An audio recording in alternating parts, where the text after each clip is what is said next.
Good evening. I'm Alex, And I'm Lyndon. and this is Moonlit Chronicles.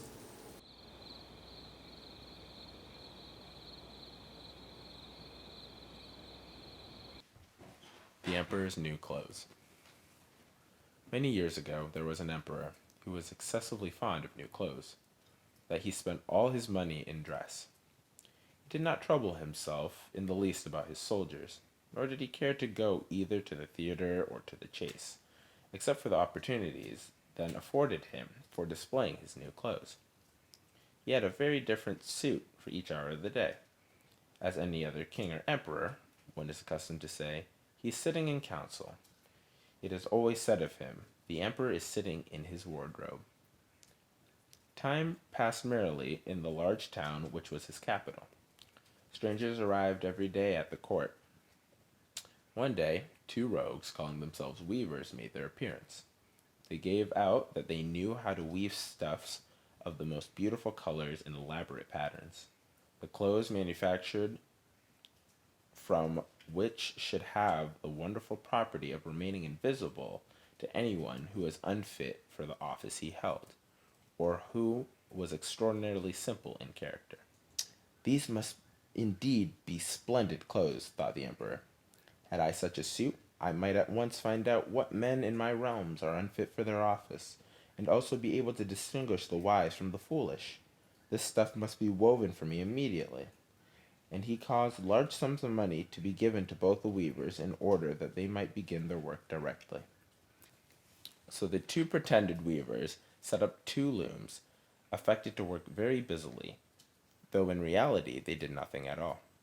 They asked for the most delicate silk and the purest gold thread, both put both into their own knapsacks, and then continued their pretended work at the empty looms until late at night. I should like to know how the weavers are getting on with my cloth, said the emperor to himself. After some little time had elapsed, he was, however, rather embarrassed, when he remembered that a simpleton, or one unfit for his office, would be unable to see the manufacture. To be sure, he thought he had nothing to risk in his own person, but yet he would prefer sending someone else to bring him intelligence about the weavers and their work, before he troubled himself with the affair. All the people throughout the city had heard of the wonderful property the cloth was to possess, and all were anxious to learn how wise or how ignorant their neighbors might prove to be. I will send my faithful minister to the weavers, said the emperor at last, after some deliberation. He will be best able to see how the cloth looks, for he is a man of sense, and no one can be more suitable for his office than he is. So the faithful old minister went into the hall, where the knaves were working with all their might at their empty looms. What can be the meaning of this? Thought the old man, opening his eyes very wide. I cannot discover the least bit of thread on the looms. However, he did not express his thoughts aloud. The impostors requested him, very courteously, to be so good as to come nearer to their looms, and then asked him whether the design pleased him, and whether the colors were not very beautiful, at the same time pointing to the empty frames. The poor old minister looked and looked, but could not discover anything on the looms, for a very good reason, viz., there was nothing there. What? Thought he again. Is it possible that I am a simpleton? I have never thought so myself, and no one must know it now if I am so. Can it be that I am unfit for my office? No, that must not be said either. I will never confess that I cannot see the stuff. Well, sir minister, said one of the knaves, still pretending to work, you do not say whether the stuff pleases you. Oh, it is excellent, replied the old minister, looking at the loom through his spectacles. This pattern and the colors, yes, I will tell the emperor without delay how very beautiful I think them. We shall be much obliged to you, said the impostors, and then they named the different colors and described the pattern of the pretended stuff. The old minister listened attentively to their words in order that he might repeat them to the emperor, and then the knaves asked for more silk and gold, saying that it was necessary to complete what they had begun. However, they put all that was given to them into their knapsacks, and continued to work with as much apparent diligence as before their empty looms.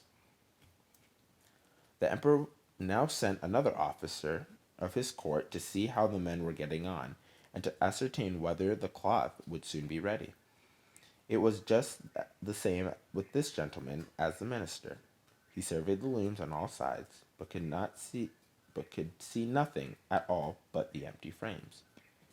Does not the stuff appear as beautiful to you as it did to my lord the minister? Asked the impostors of the emperor's second ambassador, at the same time making the same gestures as before, and talking of the design and colors which were not there.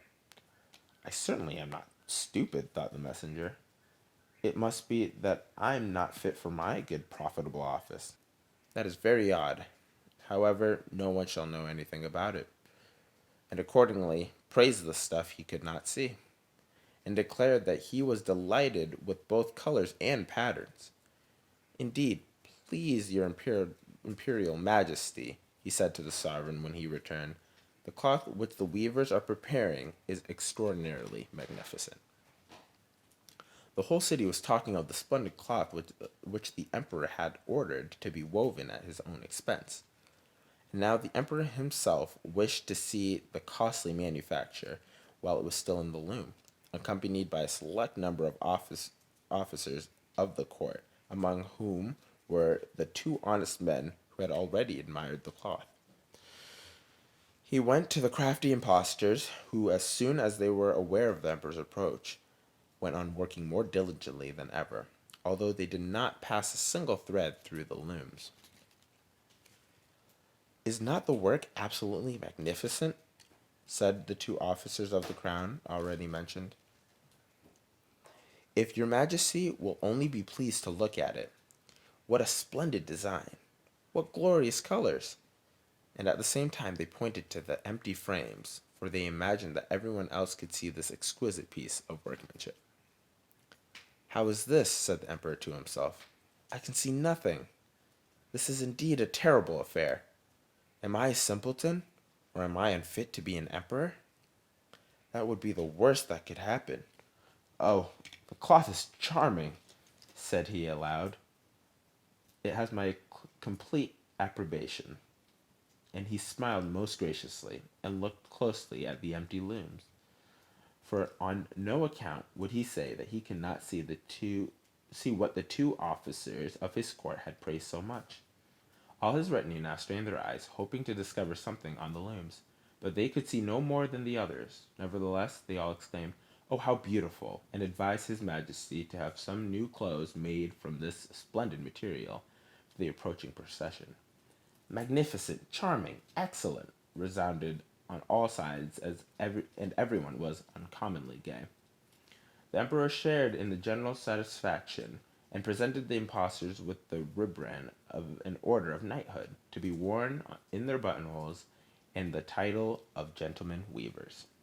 The rogues sat up the whole night before the day on which the procession was to take place, and had 16 lights burning, so that everyone might see how anxious they were to finish the emperor's new suit. They pretended to roll the cloth off the looms, cut the air with their scissors, and sewed the needles without any thread in them. "See," cried they at last, "the emperor's new clothes are ready."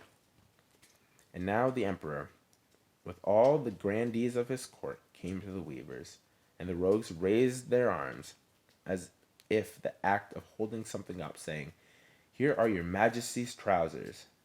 Here is the scarf. Here is the mantle. The whole suit is as light as a cobweb. One might fancy one has nothing on at all when dressed in it. That, however, is great virtue of this delicate cloth." "Yes, indeed," said all the courtiers, although none of them could see anything of this exquisite manufacture. "If your imperial majesty will be graciously pleased to take off your clothes, we will fit on the new suit in front of the looking-glass." The emperor was accordingly undressed, and the rogues pretended to array him in this new suit, and the emperor turning around from side to side before the looking-glass. "How splendid his majesty looks in his new clothes, and how well they fit!" everyone cried out. What a design! What colors! These indeed are royal robes. The canopy, which is to borne over your majesty in the procession, is waiting, announced the chief master of the ceremonies. I am quite ready, answered the emperor. Do my new clothes fit well? He asked, turning himself around again before the looking glass in order that he might appear to be examining his handsome suit. The lords of the bedchamber, who were to carry his majesty's train, felt about felt about on the ground as if they were lifting up the ends of the mantle, and pretended to be carrying something, for they would by no means betray anything like simplicity or unfitness for their office. So now the emperor walked under his high canopy in the midst of the procession, through the streets of his capital, and all the people standing by, and those at the windows cried out, "Oh, how beautiful are our emperor's new clothes! What a magnificent train there is to the mantle, and how gracefully the scarf hangs!" In short, no one would allow that he could not see these much admired clothes, because in doing so, he would have declared himself either a simpleton or unfit for his office. Certainly none of the emperor's various suits had ever made so great an impression as these invisible ones. "But the emperor has nothing on at all," said a little child. "Listen to the voice of innocence," exclaimed his father, and what the child had said was whispered from one to another. "But he has nothing on at all," at last cried out all the people. The emperor was vexed, for he knew that the people were right. But he thought the procession must go on now, and the lords of the bedchamber took greater pains than ever to appear to be holding up a train, although in reality there was no train to hold. The end. And that was the story of the Emperor's New Clothes. And remember, don't stop telling your story.